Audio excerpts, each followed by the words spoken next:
con tu experiencia que les ayudes un poco a aterrizarlo. Y me refiero al todo o nada. Empiezas por algo pequeño y el mismo proceso, el día a día, te va dando pautas de cómo evolucionar, hacia dónde ir, cómo integrar gente. ¿Es correcto esta idea o cómo en tu experiencia viste pues, la evolución ¿no? en las aplicaciones que tuviste? No, a ver, sin duda alguna tiene que haber una resonancia entre lo que va sucediendo en la realidad y cómo vas cambiando tu modelo.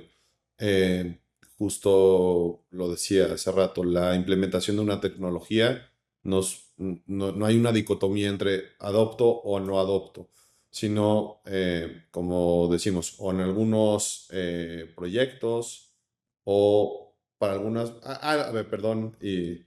ah, algo que funcione es luego no hacerlo client facing, ¿no? Mm. Lo que a nosotros nos funcionó, que funciona con personas que a lo mejor tienen cierta versión o cierto desconocimiento de cómo funcionan firmas electrónicas y ese cambio que puede ser por lo menos mentalmente complejo, iniciarlo con cuestiones internas, ¿no? Una empresa tiene una vida corporativa interna distinta a la que hace client facing. Mm.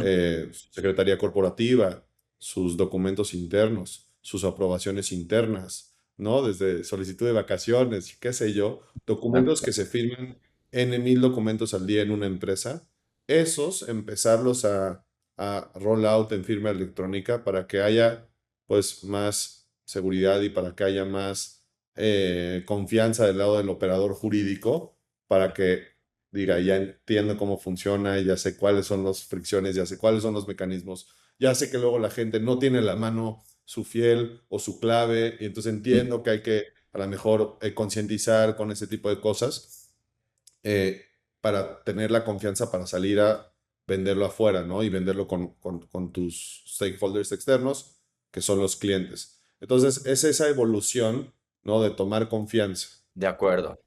Y en el porque sí, el encontrarle, el descubrir nuevas implementaciones, ¿cómo y desde el principio, esto ya, quizás esto ya avanzó el camino, pero desde el principio, aquí me interesa de tu experiencia y seguramente muchas personas están en este punto, General Counsels, o gente que tiene a su cargo personas que le reportan y pues va a transformar el proceso usando, ¿no? La firma y los documentos. ¿Cómo le explicas a las personas, o cómo le hiciste tú a las personas que tenías que te reportaban, todo el equipo por áreas? ¿Cómo les explicaste lo que iba a pasar? Porque es muy fácil decir, bueno, ahora ya se firma electrónico y tenemos que hacer este proceso. Pues creo que no es la manera más sutil de hacerlo y pues quizá tener al equipo on board no, hay técnicas para hacerlo. ¿Cómo alineaste al equipo? ¿Qué les decías? En fin, ¿no? Como estrategias quizá muy prácticas para las personas que están en el proceso y dicen por dónde empiezo con el equipo, ¿eh? Más de nivel personal, no tanto la tecnología, sino de recursos humanos. ¿Cómo lo hiciste? Sí, a mí mi estilo personal de management es mediante la generación de consensos Ujú. y hacer las cosas de manera consensuada. No obstante, hay una jerarquía, siempre es importante tener el buy-in de quienes lo vayan a implementar, más que como una orden que se debe acatar, sino porque haya un genuino entendimiento de cuáles son las razones. Ujú. Y en ese de cuáles son las razones desde hace mucho, inclusive desde antes de que por ejemplo, hubiera la reforma a la Ley General de Títulos, me gustaba apuntar a las personas al Código de Comercio y pues a una porción normativa súper relevante respecto a la equivalencia funcional.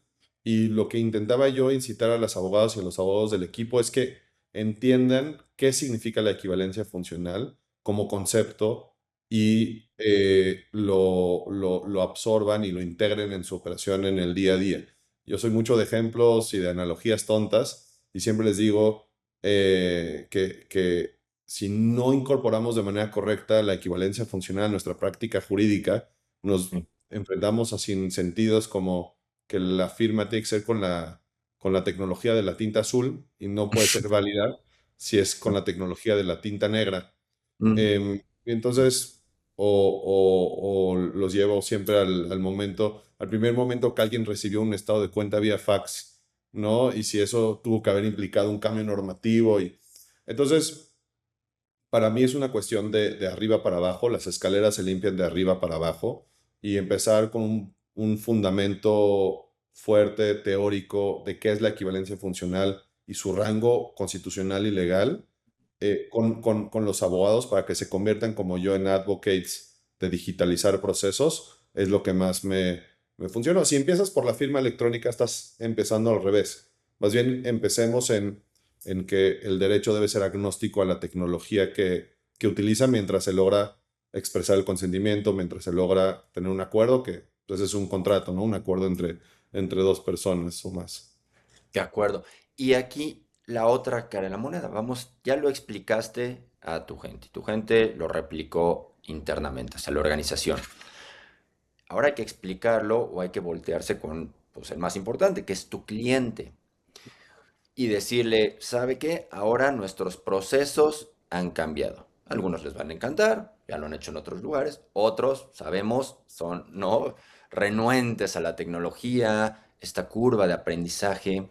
Entonces, ¿cómo lo empezaban a comunicar tu equipo hacia ¿no? exterior con los clientes? Que había un nuevo proceso, les dabas material, pláticas, en fin. Entiendo que en una institución muy grande, pero quizá algunos pequeños ejemplos y dinámicas que utilizabas para facilitar esta adopción de los clientes y no tener, pues, no resistencia o enojos, ¿no? ¿Cómo lo hicieron? Afortunadamente, la falta de resistencia era notable en los clientes. Mm. No nos tocaron, por lo menos a mí, muchos casos en los que la persona se negara a firmar físicamente y prefiriera tomar un vuelo, ¿no? Para acudir a una firma con un notario. No obstante, sí ciertos sectores tenían una renuencia a dar sus datos de manera electrónica o a entender cuál es la seguridad. Y ahí de nuevo creo que la llave siempre fue el entendimiento, tomarnos una verdadera pausa a nivel interno y convertirnos en expertos de la firma electrónica y entender cuáles son, expertos en la medida en la que podemos entender criptografía como abogados o en la medida en la que podemos entender cómo viajan datos entre dos servidores como abogados, pero entenderlo, eh, entender qué datos salen de la computadora, qué datos no salen de la computadora para ya una vez entendido podérselo explicar al cliente. No me tocó ningún asunto en el que una vez atacada con empatía la preocupación de seguridad, de privacidad, alguien no se sintiera cómodo firmando con firma electrónica.